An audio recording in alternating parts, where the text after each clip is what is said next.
Uhum. E até o Fred falou que não lembrava o que era mimese, né? Mimese que é cópia, né? Que é cópia da cópia, né? A arte para Platão, ela não é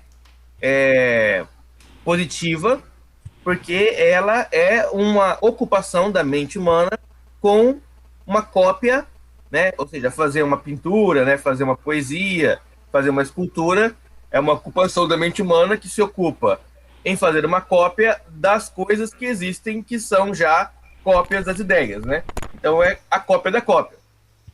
Então vai falar, bom, isso aí é um desperdício das potencialidades da mente humana, né? Filosoficamente falando, não é correto você usar a sua mente com esse tipo de produção de poieses, né? Porque a mente humana deve buscar sempre as coisas que as ideias e não as materialidades. Bom, aí nós entramos então no eros platônico. Vocês vão lembrar lá do grego, né, que existem várias palavras para amor, né?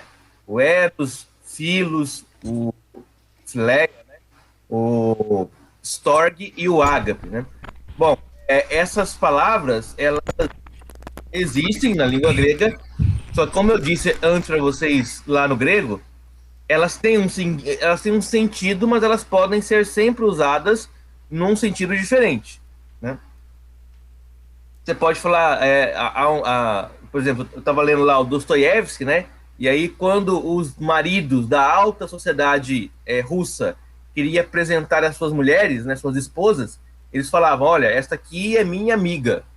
Né? Amiga é, obviamente, né, uma forma de dizer: essa aqui é minha esposa. Mas ele está usando a palavra amiga num sentido diferente quando ele aplica no texto.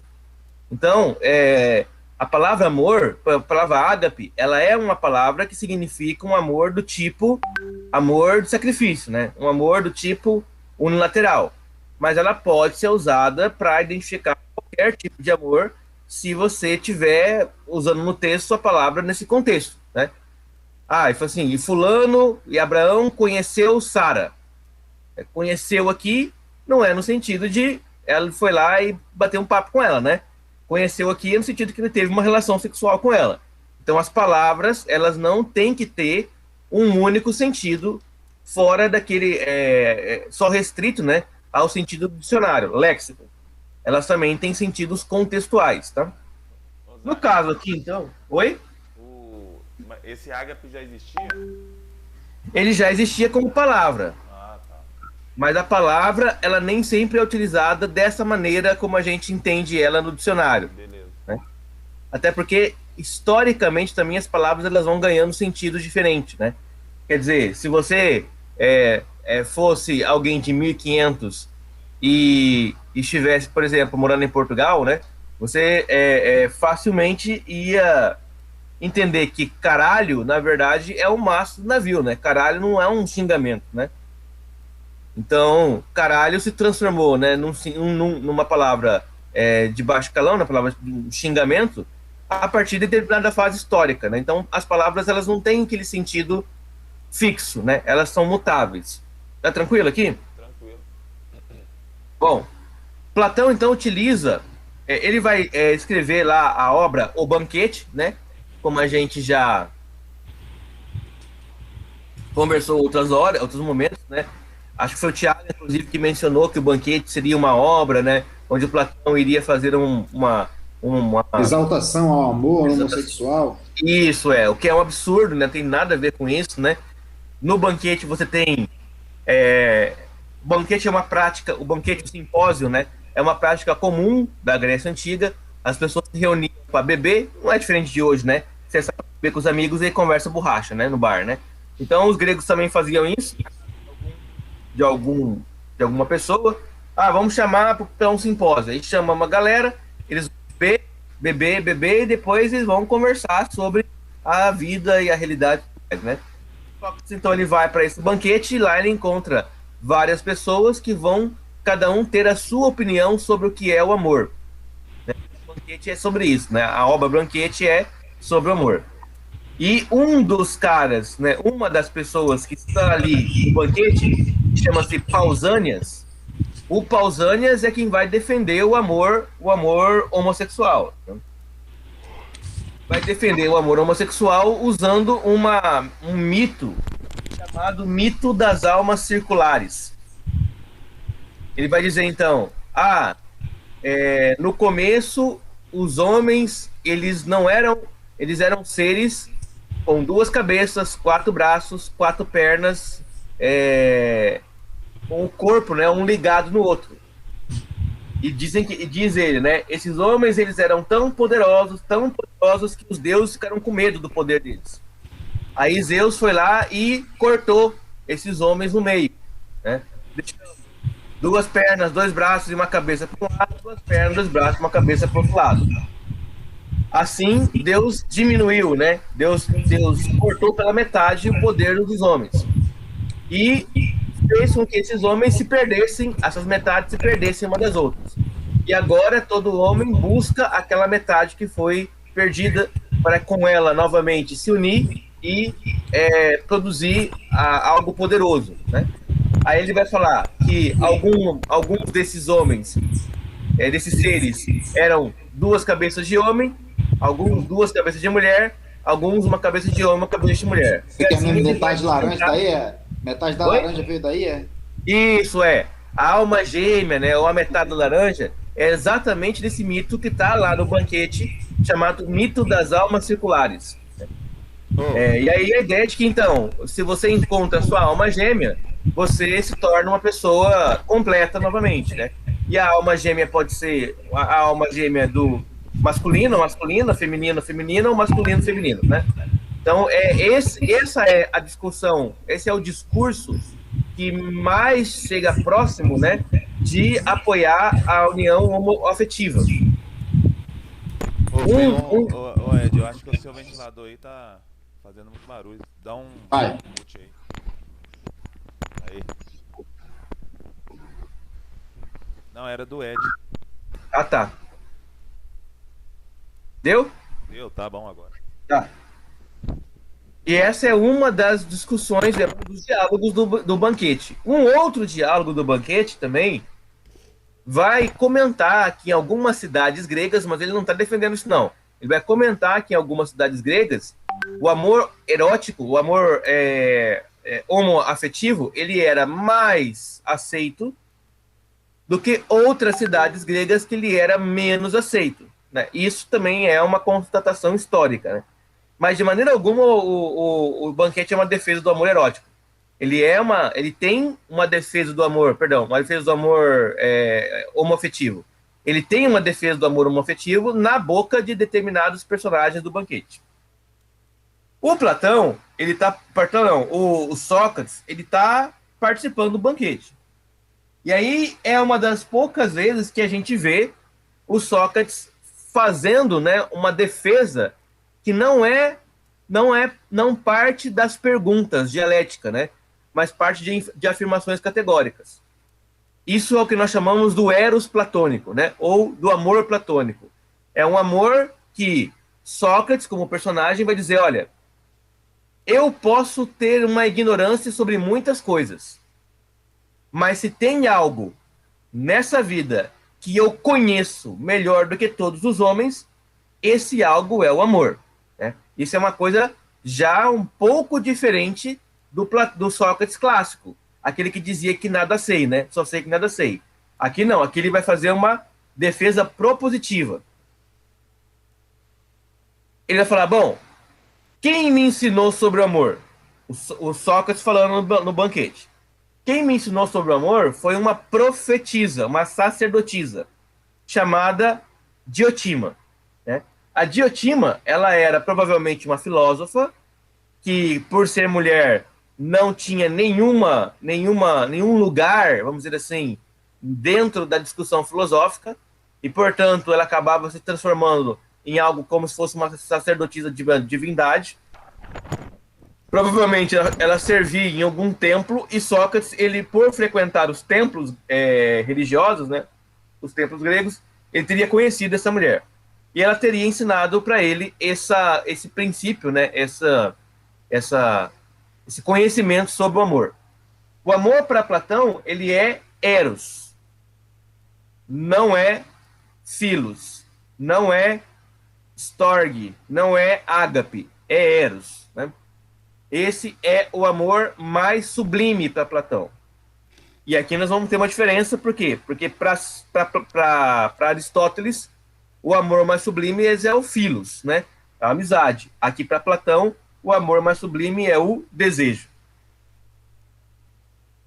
O desejo, é eros, né? O desejo, ele está relacionado com a ideia de beleza. Então é lógico, né?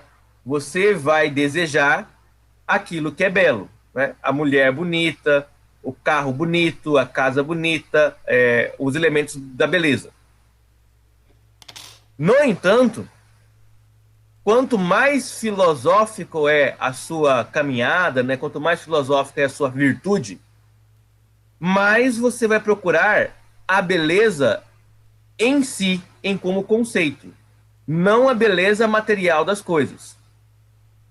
Mas ele vai dizer, olha, é algo parecido com isso. Eu procuro, por exemplo, né, para me relacionar amorosamente, eu procuro uma mulher bonita. O que a minha alma está procurando é alguém que participe da ideia de beleza. Uma mulher bonita, ela participa da ideia de beleza. Mas a beleza dela é passageira. Quando eu, então, assumo um compromisso de permanecer com essa mulher, pensando apenas na beleza dela, beleza física dela, eu estou fazendo uma má escolha, diria o Platão. Porque eu estou fazendo uma escolha que tem um princípio positivo, eu estou procurando algo que participe da noção abstrata de beleza. Mas estou focando naquilo que os meus sentidos entendem por beleza. E aquilo que os meus sentidos entendem por beleza, apesar de participar da ideia de beleza, não é beleza segura, porque ela é beleza transitória. Então você pode começar, por exemplo, né, a sua investigação, a sua busca, pela beleza dos sentidos. Mas você deve elevar essa beleza, elevar essa procura para além dos sentidos, naquele caminho que ele vai chamar de caminho epistêmico, né? A beleza dos sentidos é a beleza doxa. A beleza da inteligência, né, da intelectividade, é a beleza da episteme, que também tem dois níveis, né, que a gente viu na última aula, que é uma, a dianoia, e a outra é a epistêmica, né, que é, perdão, a noética, né, a noesis, que é a episteme mais elevada, né. Enquanto que na doxa, na opinião, você tem a ecasia, que é a mais baixa, e a pistis, que é a doxa. Vocês lembram disso tudo aqui? Tô falando ou tá... Não lembro da última aula. Beleza. O amor, o eros, é esse amor que atrai as coisas, né? O eros é o amor da atração. E se eu tenho, né, se eu desenvolvo um amor eros pela verdade, significará que eu serei atraído pela verdade. Mas se atrai pelo aquilo que é belo. E a verdade, para Platão, é bela. Portanto, eu me atraio pela beleza da verdade. Mas a verdade não é algo material, não é algo dos sentidos. Então é uma atração pela beleza inteligível. É uma atração pela beleza no sentido de anoia e noética, não no sentido da doxa, não no sentido da materialidade. A verdade me atrai porque a verdade ela participa da ideia de beleza, que em última análise participa da ideia de bem. Quando eu me atraio por algo que é matéria, eu estou me prendendo à materialidade. Quando eu me atraio pelas ideias belas, eu estou me desprendendo da materialidade e estou procurando, né, buscando o caminho da filosofia, né? Que é da inteligência. De certa forma, então, o amor, ele é o caminho de mediação, né? Mediação aqui é meio, né? Ele é o caminho do meio entre o sensível e o suprassensível. Por quê? Porque ele atua nos dois espaços, né? Ele atua no sensível, me fazendo buscar aquilo que participa das coisas boas, em termos sensíveis, mas também me ajuda a buscar as coisas inteligentes pelas suas características de beleza também, mas não a beleza material, mas a beleza que está como uma espécie de beleza perfeita e eterna. Por isso o amor, o Eros, né, ele vai elevando a nossa sensibilidade para graus de beleza cada vez mais metaempíricos, né, existentes em si mesmo. É o que acontece no próprio desenvolvimento da maturidade humana. Quando a gente pensa assim, por exemplo, né, pega um adolescente, né, o adolescente, ele é atraído pela beleza física de uma maneira muito intensa, vamos dizer assim. E quanto mais velho você vai ficando, mais você percebe que determinadas belezas do corpo feminino, por exemplo, né, da atração sexual, elas vão se transformando e vão deixando você olhar belezas que você não conseguia ver quando você era adolescente. Você começa a ver em mulheres que não têm aquela beleza assim, mais pobres, né? mais matéria que o adolescente via, com belezas que vão para além só do corpo físico. É a beleza da inteligência, é a beleza do companheirismo, é a beleza da fidelidade, é a beleza de você que você constrói, né? Você constrói, né, uma ideia de beleza que vai para além apenas de corpo, né? De cabelo, de boca, de peito, de essas coisas assim. Então, o que o Platão está falando é o seguinte, ó. O Eros, né? Esse amor do desejo, ele funciona de maneiras diferentes em fases diferentes da vida. Você se atrai pela beleza das coisas de maneira diferente. Aparentemente, a velhice, né, o amadurecimento, ele vai te levando cada vez mais para próximo de um amor, de uma atração pelo belo que é mais hierarquicamente superior do que o jovem, do que o adolescente, que só se apega ao que é material. Quando você faz o exercício filosófico, essa transição ela é mais marcante ainda, porque você sai totalmente da ideia de amor matéria para ir para o amor das ideias.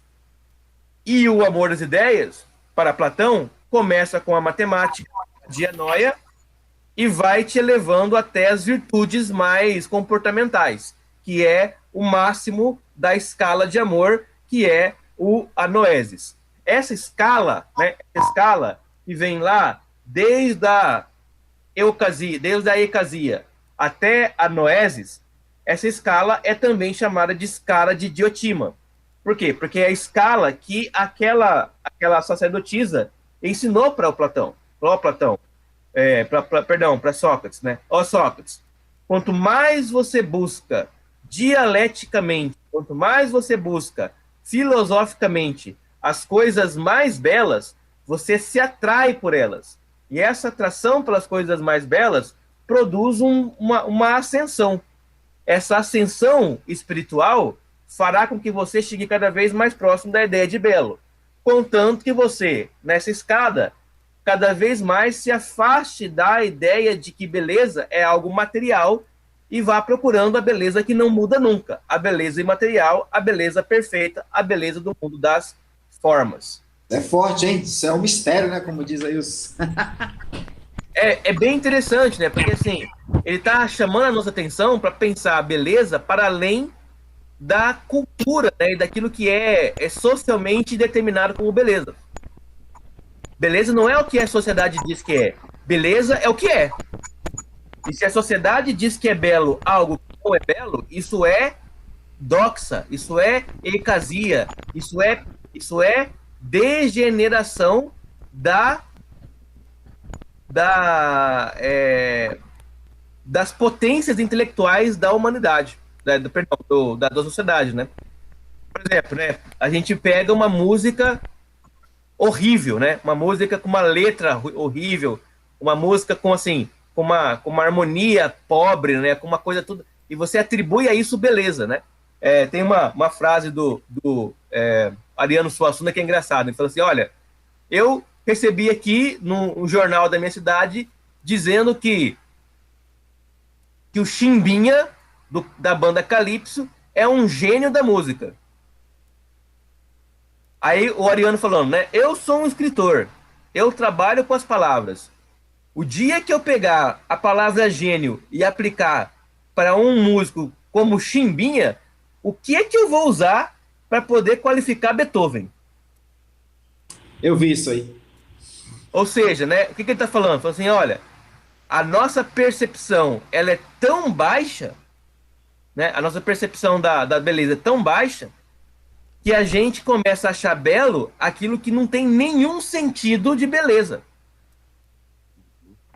Na escala de Diotima, é tão inferior essa mente que acha que o Chimbinha é um gênio, e ela é inferior por quê? Porque ela não conhece as outras expressões de arte que ainda são sensíveis, mas são muito mais elevadas do que um guitarrista de uma banda chamada Calypso.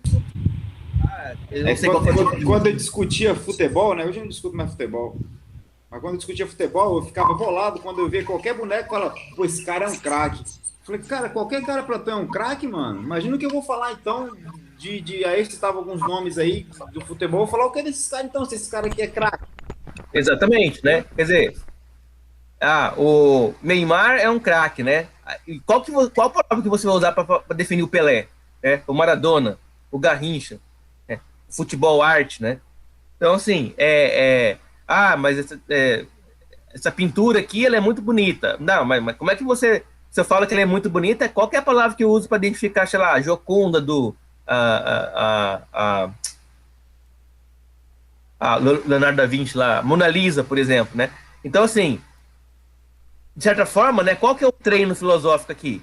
Você expõe a sua alma às coisas que são absolutamente mais belas, para que você tenha uma experiência empírica da escala de beleza, né? Então, eu exponho a minha alma àquilo que é mais belo e aquilo que é menos belo, e compreendo que existe hierarquia de belezas, né? Ou hierarquia de qualidades, hierarquia de genialidade, hierarquia dessas coisas.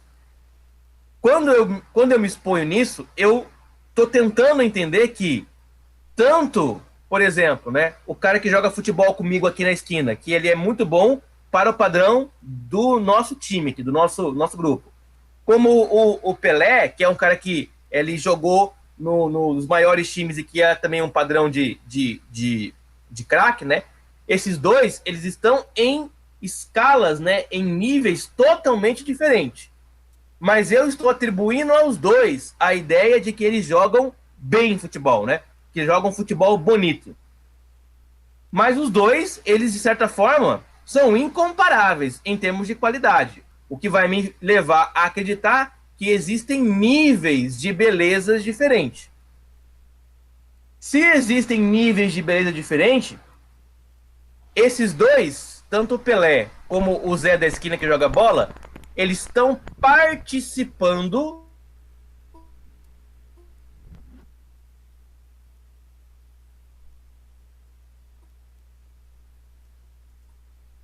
mais plena do que o Zé da esquina, que participa de uma maneira muito menor. Mas eu enxerguei os dois com atributos de beleza. Bom, uma vez que eu já entendi que na realidade existem coisas que são mais belas e coisas que são menos belas, mas as menos belas também têm alguma coisa de beleza, falta agora eu fazer o passo de entender o que é a beleza, independente se é Pelé ou se é Zé da esquina. a beleza, ela é uma ideia. E essa ideia de belo, né, essa ideia da beleza, para Platão, ela de alguma forma está associada à ideia de bem. Por que que o Pelé, por que que a beleza no que o Pelé faz? Porque o Pelé, de alguma forma, ele expressa a ideia de bem. Ele faz muito bem alguma coisa. E essa ideia de bem, ela no Pelé, né? Ela atrai, o Pelé, ele é atraído, né, pela sua arte, né? Ele é atraído para poder cada vez mais expressar aquele bem, né? Aquela genialidade. E quando ele expressa essa genialidade, ele me leva a inteligir que ele está, de alguma forma, apontando para a ideia de bem, um bem que é pleno, absoluto, perfeito e imutável. O Pelé é uma expressão material, uma cópia, uma forma muito baixa da expressão do bem eterno, absoluto. É como se a gente dissesse assim, ó, se a natureza ela é bonita porque ela participa da ideia de beleza que é lá no mundo das ideias. Se alguma coisa que eu vejo, uma fruta é bonita, ela é bonita porque participa da ideia de beleza. Se eu tenho um carro bonito, ele é bonito porque participa da ideia de beleza. Se uma mulher é bonita, ela é bonita porque participa da ideia de beleza. Nada dessas coisas tem beleza em si. Elas têm uma beleza de participação. Quando eu falo participação, vocês estão entendendo o que eu estou querendo dizer? Estamos sim. Beleza. A erótica, então, é um caminho que não é lógico, porque você não está fazendo um raciocínio, né, dialético para poder chegar àquela ideia do absoluto. Mas é um raciocínio de outra maneira, né? É um raciocínio do tipo estético, que é quando você vai observando a beleza em vários lugares e vai, então, meio que intuitivamente chegando à ideia de que tem que existir algo que é sublime acima daquilo que é transitório. Eu olho para... Oi. Então, nós podemos dizer que como Eva, que foi a primeira mulher, né, de acordo com a gente crê, né, ela é a ideia perfeita de beleza de mulher? Não. A Eva, por ser a primeira mulher, ela foi criada para participar da ideia de beleza. Ah, tá. E ela não é. Ela não é, claro, né? Ela foi criada como uma mulher bela, mas ela em si não era a beleza. Para entender isso melhor, deixa eu pensar aqui, olha. Deus, vamos pensar assim, fazer um exercício de imaginação, né? Então Deus, ele tem lá o seu o conceito de beleza. Esse conceito de beleza está em Deus. Uhum. Deus, ele vai criar qualquer coisa. Vamos supor que ele vai criar, sei lá, né, vai criar Eva. Deus pega lá o seu conceito de humano. Então eu vou pegar a Eva e vou criar ela com características humanas. Aí Deus pega lá o conceito de inteligência. Aí fala, bom, eu vou dar para Eva algumas características do conceito de inteligência. Pega lá a ideia de beleza. Aí fala, bom, eu vou aplicar em Eva um pouco também dessas ideias de beleza. E aí a Eva nasce como alguém que é uma humana, né? É um humano, portanto ela participa da ideia de humanidade, ela é inteligente, ela participa da ideia da inteligência, ela é uma mulher justa, então ela participa da ideia de justiça, ela é uma mulher bela, participa da ideia de beleza. Ela é uma mulher, então ela participa da ideia de mulher também. Outras mulheres vão surgir depois de Eva, e todas as mulheres irão participar da ideia de mulher. É como se aquela forma, né, a forma de mulher que Deus tem na mente dele fosse utilizada para fazer as várias mulheres. E nessa forma, características como inteligência, como justiça, como fidelidade, como beleza estão presentes. Mas é claro que se está presente na forma, ela vai estar presente nasquelas coisas que são formadas a partir da forma, mas elas não vão estar plenamente ali, né? É aquela ideia do bolo, né? Eu pego, faço uma forma de um bolo em forma de triângulo. E aí eu asso esse bolo e te dou o bolo. O bolo tem forma de triângulo. Eu olho para aquele bolo e falo, bom, eu sei que ele tem uma forma que eu não vi, porque está lá na sua cozinha, mas que esse bolo, ele me leva a intuir que aquela forma em forma de triângulo existe. O bolo, ele possui a fórmula do triângulo perfeitamente? Não, porque o bolo vai ser comido, né? O bolo vai ser cortado, né? O bolo vai desaparecer. Mas a forma do triângulo, não. Ela não vai ser comida. Ela continuará lá na cozinha. Então, todos os bolos em forma de triângulo, eles participam daquela forma de triângulo.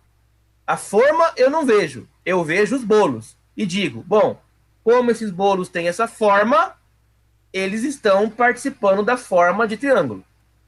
Não sei se Entendi. Ficou claro. Mas não se trata de uma forma lógica, né, de chegar a essa conclusão, porque você não precisou fazer uma discussão dialética para isso. Você simplesmente foi por uma espécie de intuição estética. Você foi olhando as coisas e percebendo que aquilo que é triângulo, né, ele me leva, os bolos em forma de triângulo me levaram a intuir a existência de uma forma triangular. E essa forma triangular me leva a entender que por intuição, né, que deve existir uma forma de triângulo abstrata. Essa forma de triângulo abstrata é uma forma geométrica que possui 3 lados, né? 3 ângulos, né? Isso é um triângulo. Não se trata de um caminho lógico de desenvolvimento dialético, mas é uma expressão da mente humana trabalhando, né, da inteligência humana, trabalhando em outra categoria chamada categoria estética. É isso que se discute no Banquete de Platão. Ele vai falar, bom, o que é o Eros, então? O Eros é isso que faz com que essa maneira de raciocinar de forma estética, ela também seja um caminho para a verdade, para o absoluto. Mas lembrando, ela não pode ser apegada à matéria. Então, esse caminho estético, ele tem que ser um caminho que vai elevando a minha mente cada vez mais para as ideias eternas e imutáveis, né? Aí eu consigo encontrar a beleza. O amor, o Eros, né, não é nem belo nem bom, mas é a sede da beleza e bondade. Ou seja, onde é que está a beleza? No sentido da mente humana, da alma humana, né? A beleza, ela se encontra onde? Né? A bondade, ela se encontra onde? Ela se encontra na nossa possibilidade de amar. Mas amar enquanto Eros, enquanto desejo. Quando eu, então, desejo aquilo que é mais bonito, eu estou, de alguma forma, num caminho para a beleza enquanto perfeição, enquanto ideia perfeita. Sem o amor, eu não iria jamais conhecer a beleza. O amor não é nem Deus e nem homem. O amor, para Platão, é um daimon. Daimon, a palavra demônio, significa ser intermediário. O amor é uma espécie de força, né? É uma energia que movimenta a nossa mente para a busca daquilo que é mais perfeito. O verdadeiro amor é o desejo do belo. Aqui, belo é a ideia de belo. Do bem, da sabedoria, da felicidade, da imortalidade, do absoluto. Enquanto que o amor falso é o amor que se atrai pelaquilo que é esteticamente, pelaquilo que é material, pelaquilo que é sensitivo, pelaquilo que é mortal, pelaquilo que é limitado, pelaquilo que é satisfatório. E a palavra satisfatório aqui é a palavra-chave. Por quê? Porque amor, eros, é desejo. E o desejo, ele só existe quando você não satisfaz aquele desejo. Tudo que você deseja é algo que falta para você.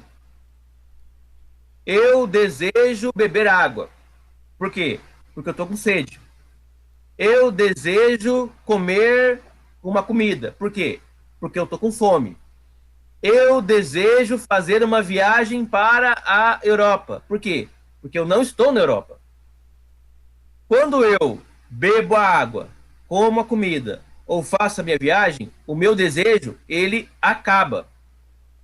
Por quê? Porque eu já não tenho mais aquela necessidade. Ela já foi contemplada. Né? Por isso, para que o eros ele seja um caminho de intuição filosófica perfeita, ele não pode ser satisfeito nunca. Ele tem que ser sempre o amor do desejo, não o amor da satisfação. Como é, então, que eu posso fazer com que esse amor ele seja sempre desejando? Ora, posso fazer isso fazendo com que eu deseje aquilo que não pode ser satisfeito. Então, se eu desejo conhecer a verdade, esse desejo, ele nunca poderá ser satisfeito, porque a verdade, ela é sempre muito maior do que a minha capacidade de compreensão. Por isso, o desejo pela verdade é um desejo extremamente sublime e belo. Platão vai dizer, bom, mas e quando eu desejo uma pessoa, né? Quando eu desejo o amor de um homem deseja o amor de uma mulher. Esse amor será mais elevado na medida em que eu não vou atrás daquela mulher, mas eu só desejo ela de longe. Eu só nutro por ela o desejo de olhar, de nutrir, né, uma espécie de veneração por essa mulher. Contemplar, né? A mulher De contemplação. E nunca de satisfação. Oi, Fred? Não, pode falar, não falei nada não. E nunca de satisfação. Daí vai surgir aquele velho conceito que nós conhecemos como amor platônico. O que é o amor platônico? O amor platônico é o amor que você deseja, mas você não satisfaz. Mas você não satisfaz por quê? Porque, para Platão, né? Porque satisfazer o desejo é destruir o amor. Aí tá lá o Fred desejando, né? Desejando aquele violão Tyler, né? Tá lá o Fred desejando o Thiago. Desejando um Martin. Aí o Fred deseja o Thiago, né? Mas o Fred, por desejar o Thiago, ele vai venerar o Thiago, né? Ele vai contemplar o Thiago e vai nutrir por ele, assim, uma certo tipo de nossa, olha que homem, né? O homem que eu gostaria de ser, né? A pessoa... Mas, assim, Fala mais. Tipo, pra ele Expressa a beleza em mim, vai. Pra mim é melhor, né? Não? Oi? Nesse sentido, contemplar ele ser belo como uma referência não tá errado também. É isso que o Platão tá falando, né? Não tá errado. A questão é que o problema do desejo é quando ele cai numa certa sensibilidade, né? Numa sensualidade, onde você só não apenas você venera, né? Mas você quer possuir aquilo, Deseja, né? né? Você quer ter aquilo para você, né? E aí, quando você tem, você mata o desejo. Ah, tá. Não, eu entendi. Aí, mas o que eu tô falando assim, a gente tá zoando, mas na prática mesmo, igual você deu exemplo, eu desejo o Thiago, mas naquele sentido de desejar ele, de ter ele pra mim, não conseguir sempre buscar fazer as mesmas coisas que ele fez pra melhorar, é isso que o Platão tá falando, né? Isso, exatamente. É esse desejo que é o desejo do amado, né? Quer dizer, do amante, né? O amante, ele ama o amado. Mas o amado não precisa amar o amante. E o amante não precisa ter o amado para ser um amante. Ele é amante porque ele é amante, né? E os gregos faziam essa diferenciação muito clara. Falaram assim, ó, existe o amante e existe o amado.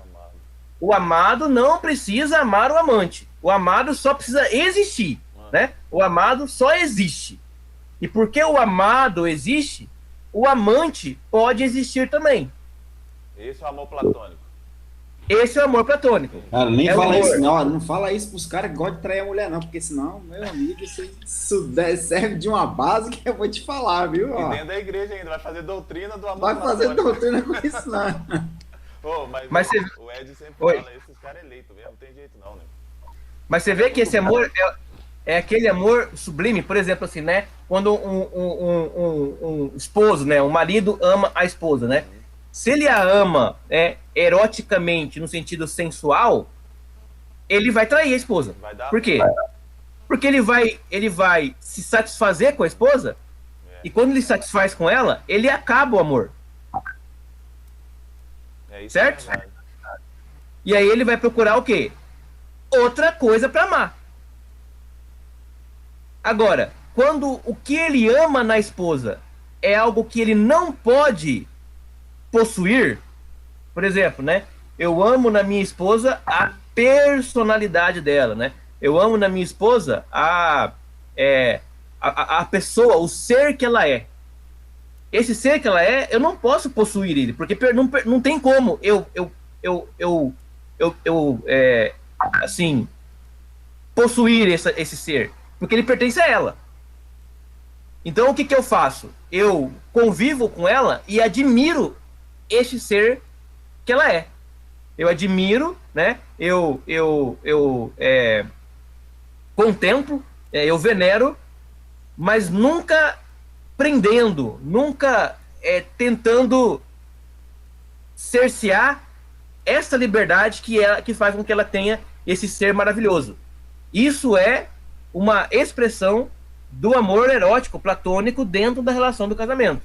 Ela é sua mulher, mas o que você ama nela não é o corpo dela que você pode satisfazer-se, mas é algo que está para além do corpo e que você não consegue possuir, e por isso você só venera.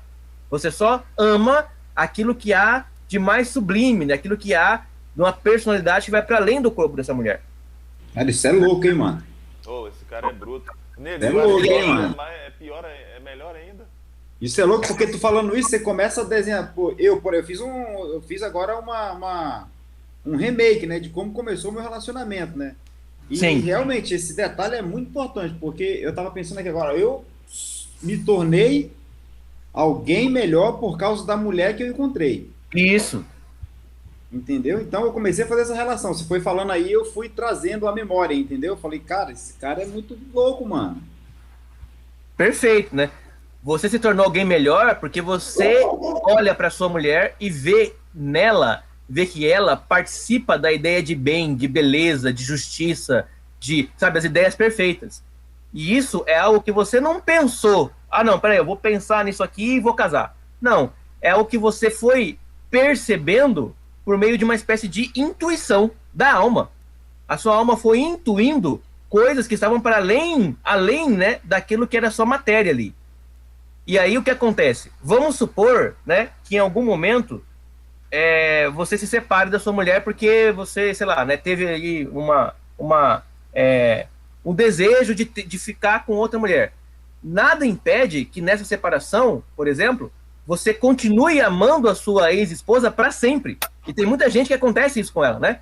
Ele continua amando a ex-esposa de uma maneira diferente de que ele ama, né, as mulheres cotidianamente. Por quê? Porque o que ele aprendeu a amar nela não era aquilo que ele tinha como posse dela. É aquilo que ele não tinha como posse, mas que ele venerava nela como algo que era além da matéria. A mesma coisa acontece quando a beleza física ela se esvai, né? Por causa do tempo, né? Por causa da velhice mesmo, né? E você continua olhando para aquela pessoa que já não tem mais, né? Aqueles atributos da beleza que te atraíram no começo, mas você é completamente tomado pelo desejo de permanecer com a pessoa, porque algo nela te revela algo das ideias perfeitas e imutáveis nela. Isso é o amor do desejo platônico, que é um amor que não acaba. Por quê? Porque ele não se satisfaz nunca. O desejo não acaba quando você não satisfaz o desejo. Agora imagina, você então, Lennon, pega a sua mulher e aí você olha e observa como ela é bela para além, né, da pura matéria, mas você começa a querer transformar ela, né, na pessoa que você acha que ela deve ser. Então você começa a falar para ela que ela não pode pensar assim, agir assado, que ela não pode ser, né, a pessoa que ela é. Você está destruindo o seu amor de desejo e satisfazendo esse amor em uma espécie de relação de abuso, né? Uma relação de controle. E aí Platão vai falar, olha, você é mais sensual do que... você chegou ao mais baixo da alma sensual possível. E aí, meu amigo, você não tem como fazer filosofia. Você não tem como se libertar dessa prisão que é a sensualidade, a carnalidade do mundo material. Você é alguém tão baixo que a sua mente, ela não é uma mente preparada para a filosofia. Então, só na próxima vida, talvez, você vai conseguir se elevar. Porque você não tem habilidade filosófica. Tem um livro do Nicholas Sparks, ele escreve romance, né? Um romancista. Sim. Inclusive, vira até muitos filmes. E aí, em um desses livros, é o The Notebook, né? Que é Diário de uma Paixão, foi traduzido. Esse filme, se alguém já assistiu aí, por sinal, o filme é muito bom, um romance muito bom.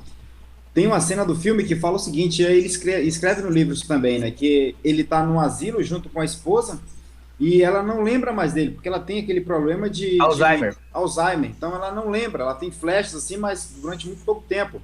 E ele mora com ela nesse asilo, nesse abrigo, né? E os filhos vão visitar o tempo todo. Em uma das cenas do filme, os filhos dizem o seguinte: papai, volte para nós, porque nós sentimos a sua falta. A mamãe nem sabe quem o senhor é. E a resposta dele foi a seguinte: ela pode não saber quem eu sou, mas eu sei muito bem quem ela é e o que ela representa para mim. Aí, perfeito. E aí, essa aí é a ideia do Eros platônico, né? Que assim, olha, eu conheço ela. Não, mas ela não te conhece. Não, mas eu conheço ela. Mas ela não é a mesma pessoa. Ela é a mesma pessoa, porque vocês estão vendo algo com os olhos da carne, com os olhos da matéria.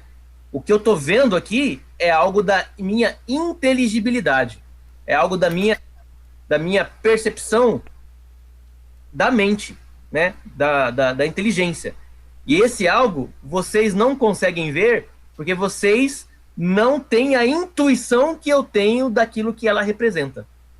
É isso aí, exatamente, né? Esse filme é muito... Você assistiu já esse filme, né? Assisti, porque inclusive, né, eles namoram no comecinho do filme, né? Uhum. Aí eles terminam, ela tem um outro relacionamento, ele tem um outro relacionamento, isso. Mas, acima de tudo, fica sempre aquela ideia de que, olha, quando ela chegar, ela é... E o livro também, cara, e o livro também, esse cara é muito bom, cara, esse é um romancista, assim, fora de série. Depois ele começou já a fazer em outros livros, né, apelar para algum tipo de bandeira que é levantada talvez na sociedade, talvez por isso, não sei. Mas esse livro e outros também que ele escreveu, que se tornaram filmes também, cara, é assim, fora de série, cara. É isso, né? É isso. Eu acho que eu já li O Amor para Recordar, né? Que é um livro dele também, né? Uhum. The Last Song, né? A Última Canção também, dele também. Eu acho assim que ele é um autor, né? Ele é um autor romântico, né? De romances mais assim simples, assim, né? É bem isso, exatamente. Mas ele tá conversando com a gente ali sobre essas categorias, né? A categoria de uma espécie de Eros que vai para além, né, da mera materialidade, né? No Amor por Recordar, o cara se apaixona pela menina, a menina ela tem leucemia e ele fica com ela até ela morrer, né? E aí termina o livro, ela fala, olha, ela salvou a minha vida, né? Por quê? Porque com ela eu enxerguei algo que vai para além da sensação do corpo, que era uma ligação de alma, que é isso que o Platão está falando. Ó, a tua alma, ela se liga à alma do outro, né? Ela se liga as ideias que são também elementos da alma. E isso faz com que exista uma relação onde essa alma, ligada com a alma do outro, não pode possuir a outra alma. Mas ele fica numa relação de desejo, ou seja, eu quero estar com aquela alma sem precisar possuí-la. E isso é um amor perfeito, né? Quando eu possuo a alma do outro, eu controlo o outro. E nesse controle, aí acaba o amor, a satisfação acontece, e aí você não tem mais aquilo que outros filósofos vão chamar de conatos, da energia, né? Da vida, né? E conversa muito com a gente, né? Porque eu lembro que eu dei esse livro para Sheila, a gente ainda tava começando a namorar ainda, eu dei esse livro para cara. No dia seguinte eu vi essa mulher chorar, eu falei, meu Deus, o que essa mulher tem, cara? Mas chorava, falei, rapaz, mano. Aí depois ela falou que esse livro conta praticamente a história dos avós dela. Olha, que legal, cara. Eu falei, caramba, velho. E aí ela falou, cara, foi uma semana chorando. Eu falei, que merda que eu fiz. O verdadeiro amante, então, é aquele que sabe percorrer estes caminhos, né, até o fim, né? Ou seja, é aquele que vai buscando, né? Vai buscando o belo, o bem, a sabedoria, a felicidade, a imortalidade, o absoluto, a justiça, né? A perfeição, não parando na satisfação. Né? Esse é o verdadeiro amante para Platão. O grau mais baixo na escala do amor é o amor físico. Ó, ele é importante, mas é o grau mais baixo, né? Desejo de possuir o corpo belo para gerar outro corpo belo. Mas mesmo ele sendo baixo, ele já tem uma característica das ideias, né? Por quê? Porque se eu quero procurar um corpo belo para gerar um descendente belo, eu estou procurando algo que é a beleza que se permanece, né? A beleza que vai se reproduzir na minha descendência. Ela é um primeiro caminho, é o primeiro degrauzinho lá, mas ele é um degrau muito baixo, mas é um degrau, né? O grau intermediário é o dos amantes que desejam a alma um do outro, né? Que eu acabei de falar. Os que amam as coisas intermediárias estão aqui, né? Então, aí é a história do Nicholas Spark, né? Aí é a história do amor para recordar, do Diário de uma Paixão. Aí é essa busca, né? Aí é o amor que nós temos pelo Tiago, né? Ou seja, é intermediário, né? É intermediário. E não é já o amor físico, mas também não é um amor totalmente abstrato. É um amor que tem uma participação física, né? Porque a gente está vendo coisas físicas que nos mobilizam, mas a gente está olhando para além da mera física, né? Que é para algo que está já indo para o mundo das ideias, né? E o grau mais alto de amor é a visão fulgurante da ideia do belo em si, do absoluto. E é aqui que você conhece o amor de verdade, né? Na tradição cristã, esse amor aqui ele é chamado de ágape, na verdade, né? O Platão não chama de ágape, ele chama de eros. Por que ele chama de eros e não de ágape? Porque ele fala que esse eros, ele é um amor que te mobiliza. Ou seja, ele não é um amor passivo, ele é um amor ativo. Ele faz com que você se movimente para a busca do amado, né? Então, e por que ele não usa ágape? Porque ele entende o ágape, né, provavelmente, né? Não vou dizer que ele entende isso, mas assim. Mas o ágape, ele tem uma característica de ser um amor mais passivo. Ou seja, é o amor que você ama e pronto, você ama. Só que o fato de você amar, ágape, não faz com que você necessariamente se movimente em direção do amado. Você ama, e porque você ama, você não exige que o amado te dê nada em troca. Mas você não se movimenta em direção do amado. Esse movimento em direção, ele só pode existir quando você deseja estar com o amado, né? E esse desejo de estar com o amado, Platão vai dizer, Platão diria, né? É aquilo que movimentou o Cristo para morrer na cruz. O Cristo, quando morre na cruz, ele morre ágape, como um amor sacrificial pela humanidade. Mas o que movimenta o Cristo é um desejo. Tanto que a gente chama de desejo de paixão, né? É a paixão de Cristo, certo? Sei. a paixão de Cristo, né? Que é aquele caminho, né, que ele vai fazer na última semana, né, da vida dele, né? Daqui a pouco vamos ter que celebrar já. Tradição cristã no calendário litúrgico, né? Exatamente, né? Então, se é paixão, né, de certa forma, é um tipo de amor erótico, né? Ou seja, é um amor que atrai Cristo para a ideia do bem e do perfeito. E note, né, que o Getsemane é bem interessante nesse sentido, porque ele fala assim, ó, eu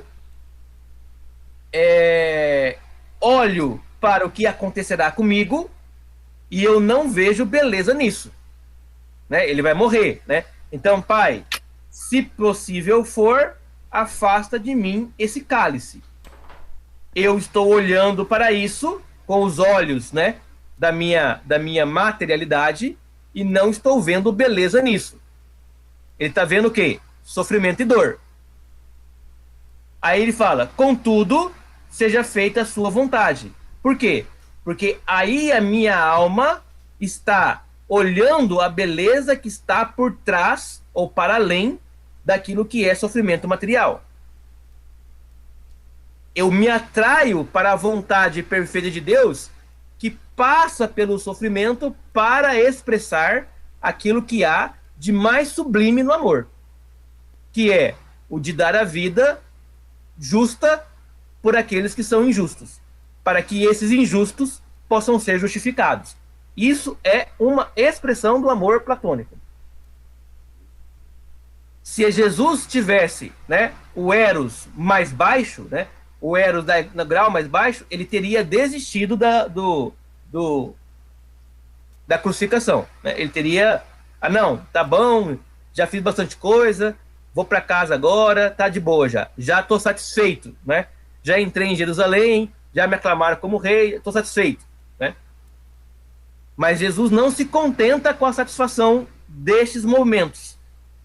Ele vai para além desses momentos, porque ele está visando, né, uma coisa que é mais sublime. E essa coisa que é mais sublime movimenta o corpo dele para a perfeição. E a perfeição era cumprir o plano perfeito do Deus perfeito. Uma vez que ele vai cumprir o plano do Deus perfeito, ele eternamente vai ganhar, né, as características daquele plano. Portanto, Jesus morto na cruz vai ganhar para sempre as chagas da crucificação. Isso significa o quê? Que aquele plano se tornou algo eterno dentro das categorias de eternidade. A morte de Cristo, ela se tornou um evento eterno. E então participa da perfeição eterna da realidade divina. E aí aquele verbo do estar consumado está no tempo perfeito, né? O tetelestai, né? Que a gente viu da outra vez, né? Sim. Que traz uma ideia de ontem, hoje e sempre, né? Mas o tetelestai, né? É uma ideia assim de que está consumado, né? Este projeto, mas essa consumação do projeto, você percebe que ela não termina. Por quê?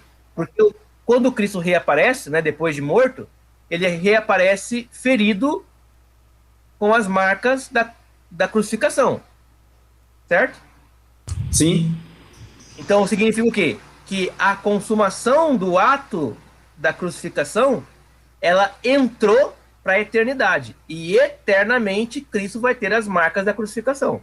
Ou seja, é um ato material que ele, de alguma forma, copiava uma ideia perfeita e imutável de sacrifício. Cristo, então, é o sacrifício eterno. Ele morre na cruz eternamente. Tanto é que no Apocalipse, né, você vai ver essa imagem, né? E eu vi o trono de Deus e um cordeiro ferido, né? E um cordeiro sacrificado, né, no trono de Deus, né? E essa visão é uma visão do céu perfeito, eterno, né? Ou seja, ela é uma participação. Então, o que Cristo faz enquanto sacrifício é uma participação da perfeito sacrifício eterno.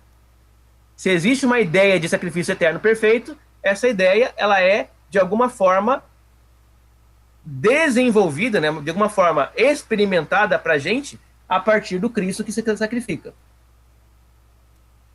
sei se está claro, tá claro? De boa, alto e claro, 5/5.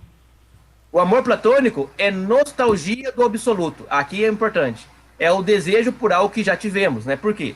Porque o Platão vai dizer, a nossa alma, isso a gente vai ver na próxima aula, a alma para Platão, ela é imortal e eterna. Ela não é presa ao corpo, né? O corpo, perdão, ela não ela não nasceu com o corpo. Ela nasceu antes do corpo. E antes de a alma humana habitava o mundo das ideias perfeitas, né? Ou habitava junto com os deuses. Aí a alma, então, ela encarna num corpo. Quando ela habitava com os deuses, ela podia contemplar as ideias perfeitas. O bom, o justo, o amor, tudo que era ideia perfeita, né? Quando a alma encarna, ela meio que esquece, né? Meio que ela perde a noção daquela visão perfeita que ela tinha quando ela estava despregada do corpo. Só que alguma coisa daquela experiência permanece na alma, alguma coisa. E então, a alma, tendo alguma memória, né, algum elemento daquele momento de pura perfeição, ela deseja retornar àquele lugar. Ela deseja poder ver novamente os deuses, né, o Deus, né, o absoluto, o perfeito. E por isso, todas as vezes que a gente vai estudar, que a gente vai filosofar, é como se a nossa alma tivesse uma espécie de reencontro com algo que ela perdeu há muito tempo. E por isso, a alma do filósofo, ela vai cada vez mais se elevando na virtude, porque ela faz de tudo para alcançar aquele absoluto que ela perdeu em algum momento. Olha a diferença entre o que é filosofar para Platão e o que é filosofar hoje, né? Filosofar hoje significa você tentar entender algo da realidade. O filosofar para Platão significa você elevar a sua alma para o mundo da realidade eterna e sublime. Olha só, hein, eu fico pensando o seguinte, eu acho que tu até chegou a comentar sobre isso numa aula, não lembro, não tenho certeza. Sobre Adão. A Adão foi dada a capacidade de dar nomes a todo tipo de seres, a árvores, a botânica, ou seja, era assim, ele tinha uma capacidade monstruosa. Sim. De entender toda a natureza e começar não a definir os conceitos, mas reconhecer os conceitos em função da inteligência que ele tinha recebido do Criador. E aí você fala agora que Platão traz, olha, que a filosofar é você ter um reencontro com aquilo que a sua alma em algum momento já teve. Então é você meio que trazer a memória. Isso. E aí, isso tem uma relação direta, ou não tem, ou eu tô viajando na maionese? Não, com Adão, você fala? Isso. Pode ter, porque assim, o que o Adão... O Adão, por exemplo, ele participava da ideia de inteligência. A inteligência plena e absoluta, ela existe. Quando você encontra alguém que é um gênio, né, que é muito inteligente, é sinal de que essa pessoa está participando da ideia de inteligência de uma forma diferente da minha participação. Eu não sou tão inteligente quanto o Einstein. Então o Einstein participa mais da ideia de inteligência do que eu. No caso do Adão, o Adão provavelmente ele é o ser humano que mais participou da ideia de inteligência. Ele é o homem que mais teve acesso ao que é a ideia de inteligência. Tanto que se talvez nós pudéssemos conversar com Adão, provavelmente o Adão saberia mais do que qualquer homem que já existiu na face da Terra sabe. Porque ele contemplou a inteligência de uma maneira muito diferente dos homens que vieram depois dele. Esse é meu ponto, esse é o ponto. E aí, aí eu tô tentando fazer um paralelo, tá? Se eu estiver viajando, você me corrige aí. Tendo conceituado essa forma que é Adão. E aí nós somos os primeiros filhos que herdamos o pecado, mas também trouxemos alguma cognitividade. Isso. Na medida que o tempo foi passando, isso foi se perdendo e chega ao ponto de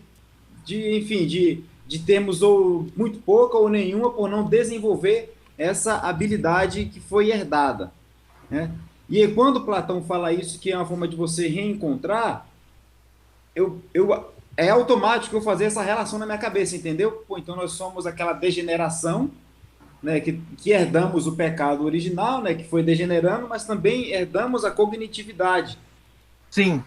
Que na medida que o tempo vai passando, ela também vai se perdendo, né? Sim. E aí, quando você retoma para poder tentar entender a realidade, é como se você fizesse uma tentativa de reencontrar com aquilo que você herdou.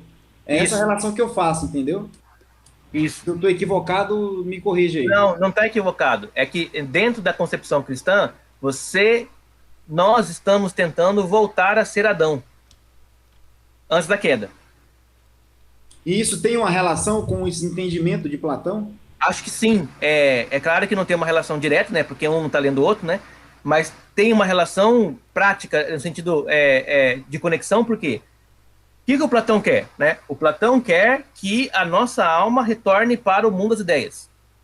O que é o mundo das ideias? É um mundo paraíso. Né? É um mundo sem dor, sem sofrimento, sem nada. Isso é o que nós chamamos de Éden. E se no próprio texto bíblico do Apocalipse nós vamos retornar ao Éden, é o mesmo caminho que Platão está propondo. Retornar ao mundo das ideias, né? Retornar ao mundo da inteligência pura, das coisas puras. A diferença é que, no caso do Platão, no caso do cristianismo, o corpo não é algo ruim. O corpo é a realidade com a qual Deus fez os seres humanos para que eles fossem seres humanos. Para Platão, o corpo é ruim. A gente vai ver na próxima aula. O corpo, para Platão, é uma tumba, é um cárcere. O corpo é uma prisão da alma. E não há como você voltar ao paraíso divino com o corpo. Você tem que abandonar o corpo. É o órfico, né? O orfismo. Perfeito. É o orfismo. Tem que abandonar o corpo. Essa é a grande diferença entre Platão e o cristianismo. Mas por que o Platão está pensando isso? Platão não entende, primeiro, que a história ela é uma linha de... como que eu vou dizer assim? Uma linha... Para Platão, a história ela é um círculo, né? Ela é cíclica. Ou seja, você vai e volta, né? Você encarna, vive uma vida na Terra, desencarna, faz a purgação dos seus erros.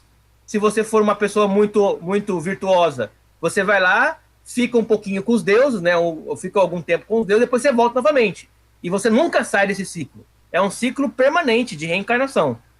Ah, como que é a salvação para Platão? A salvação para Platão é você buscar ser uma pessoa virtuosa o suficiente para que a sua alma ela se eleve e possa novamente vislumbrar as ideias perfeitas dos deuses, mas em algum momento ela vai voltar para a Terra novamente. Não tem como, ela sempre volta, né? Então é uma espécie de prisão cíclica do mundo, na qual o ponto mais alto do círculo é as ideias perfeitas e o ponto mais baixo do círculo é a carne, né? É o corpo. A ideia cristã é uma ideia histórica, ela não é cíclica, né? Ela é uma história, a história da salvação, que tem um começo e tem um fim. Então ela não é um ciclo, né? Ela é uma linha de sucessão de fatos. O final da linha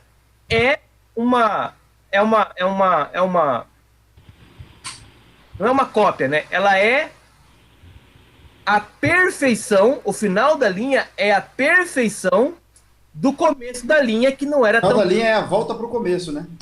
Ele não volta para o começo, por quê? Porque se ele voltar para o começo, você vai ter um ciclo novamente. No sentido de estado original, né? Não sei, eu acho que eu esqueci. Então, mas o estado original, ele é diferente do estado... O estágio final, ele é diferente do original, por quê? Porque no estado original, havia a possibilidade de pecar. E no estado final, não vai haver mais essa possibilidade.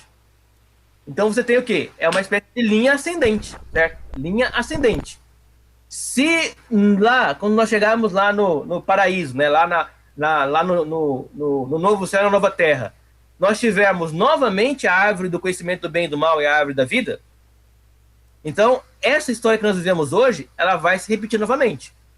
Os homens poderão escolher novamente pecar, e se escolherem pecar, eles poderão ser novamente expulsos do paraíso, e aí você tem um ciclo novamente.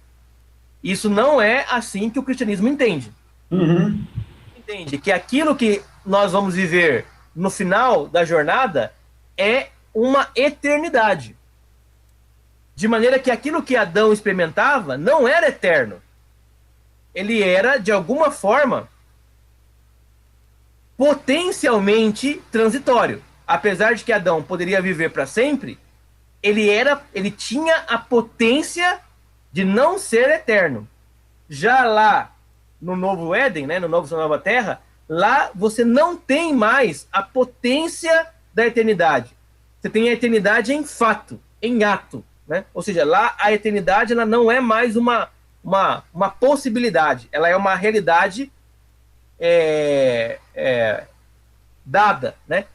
E aí é a impossibilidade de haver uma nova queda. Né? Pelo menos é assim que a gente entende, né? Se a gente entende que haverá lá no céu, lá na nova terra, uma árvore do conhecimento do bem e do mal novamente, então nós vamos estar fazendo uma leitura da fé cristã mais semelhante a Platão, que entendia que não era possível escapar do ciclo eterno das coisas. Show de bola, entendi. Alto e claro, 5/5.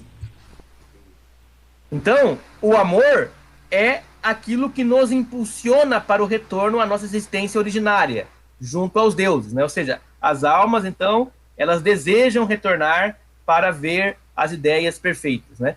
E aí nós temos, então, a ideia do amor platônico. Aí nós entraríamos agora na concepção antropológica do Platão e na concepção de alma do Platão. Deixa eu ver que horas são. 10h20. Já deu. Já deu? Pra mim aqui já deu. Então, beleza. Na aula que vem, a gente mata isso aqui que é mais rápido. Tem, acho que 5 slides só. Vai entender melhor o que o Platão entende por alma, a defesa dele da imortalidade da alma e o que para Platão acontece com a alma depois que a alma morre. Aí tem dois mitos bem interessantes, né? Para explicar o julgamento das almas, né? As escolhas das almas, é o que acontece com a alma depois que morre. Show. É E aí, na última aula, nós falamos sobre a república, que é a política de Platão, né? Que é a ideia do que o Leno mais gosta. Né? Essa aí é boa, hein? O estado ideal. Mas você vê, né? Ó, o estado ideal está no final por quê? Porque não existe estado ideal sem comprometimento ético-filosófico para Platão. Não existe estado ideal sem comprometimento ético. Tá, beleza.